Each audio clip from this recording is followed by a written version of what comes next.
Welcome to this week's edition of Sun News Blazer Beat. I'm Zoe Hansen. And I'm Troy Grimmond. Thanks for tuning in. After previously holding the team to a draw, the women's soccer season comes to an end with a crushing defeat, losing 0-3. The Antelopes had put the clamps on the Blazers the entire match, holding them to just 6 shots during the game. The Blazers finished their season over a .500 win percentage with an 8-win, 7-loss record, along with 5 draws.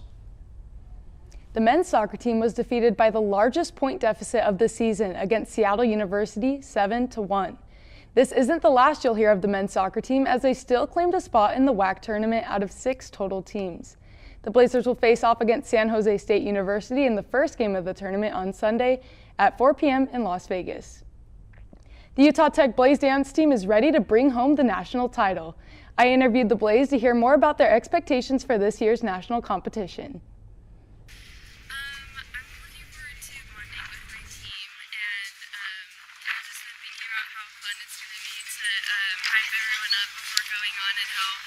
It's going to feel like coming off after all our hard work and killing it. I really love the movement in the beginning. It's really visual and it's really cool. I really feel like this is the team and this is our year to bring home a national title this year. But other than that, I'm super excited just to create more memories with the girls and be out there on the floor for one last time in our jazz routine.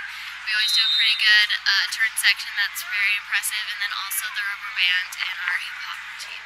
I'm looking forward to compete with my team and go out there and just do the best we can, and I'm excited to take home a national title. And what are you looking forward to most at nationals this year? Just competing and bonding with my team, honestly. It's a great experience. Perfect. And then what is one of your favorite moves that will be in your nationals routine? We do a kip-up. And what are you looking forward to most at nationals this year? Just kicking butt. Honestly, I think we have a lot in store this year with this team. And, we've learned our hip-hop routine, and soon we're going to be learning our jazz routine. And I'm just so excited. It's going to be so fun. I think we can really pull it off this year. The Blaze is already practicing their 2 routines for the USA Dance Nationals in Anaheim, California in March. The Blazers men's golf closed out the fall showing with a 16th place finish in the Pacific Visit Stockton Invitational. The Blazers shot a 13 over par the first day, and even after improving by 3 strokes the next day, fell to 17th place. The Blazers came back and fired a 4 over 292 to propel themselves back up to 16th place. The Blazers will tee off again in February 2024, though the official schedule has not been finalized. On the other hand, Blazers women's golf closed out their fall play with a 7th place finish in the Charlotte Invitational. The Blazers found themselves in 8th place, shooting a 24 over par on the first day and then a 21 over par on the second day. The Blazers managed to shave another 2 strokes off to take 7th place. And senior Grace Williams wrapped up her fall season with her first top 10 finish as a Trailblazer. The Blazers will resume play in the spring at the 2nd annual Utah Tech Trailblazer Invitational, which will be played at the Green Springs Golf Course February 11th through the 13th. The Utah Tech volleyball team has suffered 2 shutouts in the past 2 games. Tonight will be the final home game for the Blazers before the WAC tournament. To qualify for the tournament, the Trailblazers will have to finish in the top 8, and currently the team sits at 8th in the rankings. With only 4 games left, the Blazers will take on the University of Texas Rio Grande Valley at 6 p.m. in the Burns Arena. The Utah Tech men's volleyball club season opener starts in 2 weeks. Blazer Beat producer Madison Dwiggins met with the club team to hear their goals for this season. It actually was started by one of my friends, Brock Strong. He was here and started it for the very first year and then went on a service mission for his church, and so then I took it over from there. So we recruit every semester, so every fall and spring, and we do tryouts. We also are open to people send us their stats, information like that if they want them to be looked at, but typically we just go off of stats, our spring and fall tryout. It impacts me because it keeps me motivated in school. It keeps me involved in school.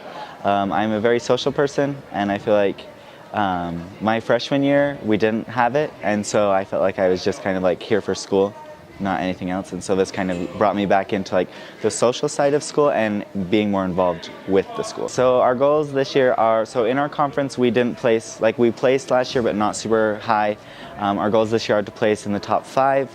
As well as making it all the way to nationals this year. I found about the club last year during Club Rush. I was walking by, and last year's volleyball president, Rhett, said, hey, come play, and I decided to come give it a shot. So this is my second year playing, so I played all last year.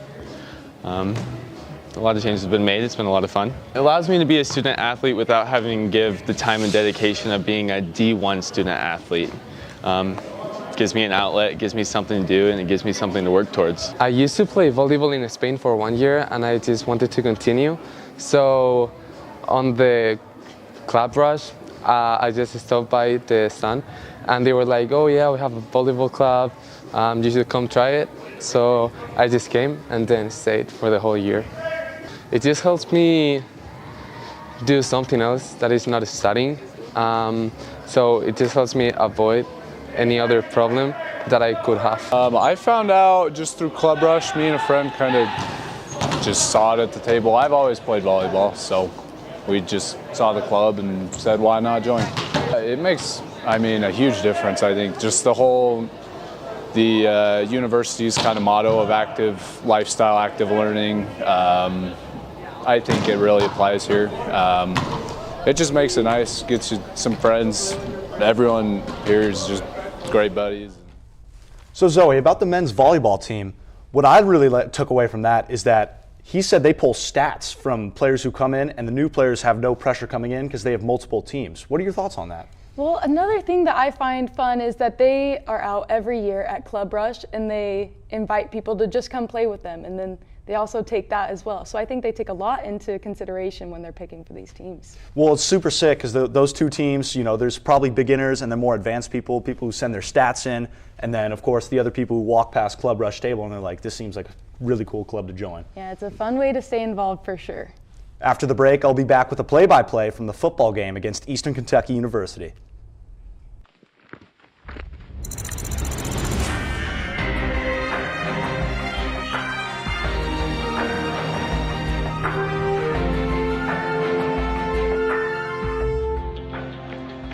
What if the end of the trail is just the beginning? The land of discovery is calling.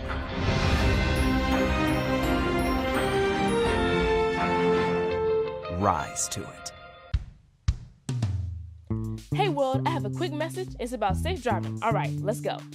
Anytime you're driving, have the seatbelt buckled tight, both hands on the wheel and your phone out of sight. When not in your hand trying to text somebody back, because if you do, your car might get smacked. The moral of the story, just put your phone down. The people on the road will stay safe and sound. Put your phone down, put your phone down. People on the road will stay safe and sound. Yeah.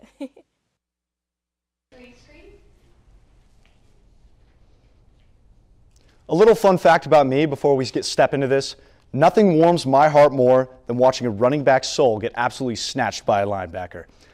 Jared Fotu pile drives Braden Sloan into the ground. A little word of advice, you might want to hit the weight room, son. But hold on, everyone's got to get on the action.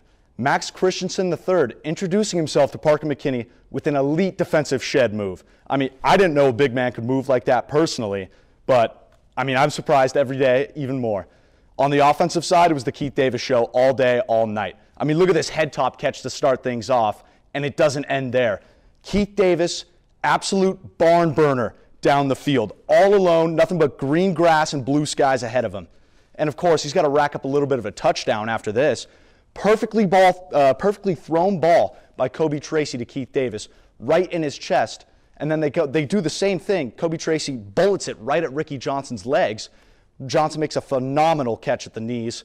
And then, of course, Kobe Tracy, channeling his inner Brock Purdy, faking out two defenders and racks up another touchdown pass to Keith Davis. Despite all this, our Blazers fell short 30-34 against Eastern Kentucky and look for a bounce-back matchup against Abilene Christian.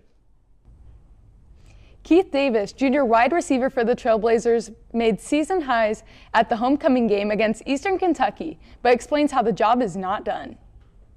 I just go out there and just try my hardest, give all of my effort, and just be technically sound with everything I do, and just winning my one-on-one, and that's all I can count on. Perfect. And what's something you hope to achieve by the end of the season? Just to win the rest of the season. I think we've been through a tough road. We competed every game, but I feel like we haven't finished these games. Just to the critical standpoint of swinging things. And also, I'm trying to get this Comeback Player of the Year award if I can, if possible. But I'm trying my hardest. So each and every day, I just want to continue improving. Despite the loss, Davis recorded his personal best performance with his 7 receptions, 118 yards, and his first 2-touchdown collegiate game. Now this was fun, but they also lost the game where I think they could have won by 2 touchdowns. Well, it's brutal. They had a lot of defensive miscues and even more offensive miscues. I mean, 2 attempts on 4th and 1, and you don't run the ball? That's what I'm thinking is it's the coach's decision whether they pass the ball or they run the ball. Personally, I think they should have ran the ball 4 times before they decided to throw the ball. It didn't work out for them. Every time they did it in the first quarter, and then they did it in the fourth quarter. It didn't work out in the first quarter. You would think that they would decide to run, but they didn't. They passed the ball, and they ended up losing 30-34 when they could have made a touchdown. Well, this might be an eye-opener for them, Zoe. I mean, you got to have a balanced offense. You got to be able to run the ball right up the gut and as well space the field with the pass. They got to get Ronnie Walker Jr. way more involved in this offense. That, or even when they're at 4th and 1, QB sneak it. That's one of the best ways to get just a couple yards, do a QB sneak. Get the right O-line, through the middle. yeah, O-line tush push. Exactly. And that's it for this week's edition of Sun News Blazer Beat. Thanks for tuning in. We will see you here next week, same time, same place. Have a great week, Trailblazers.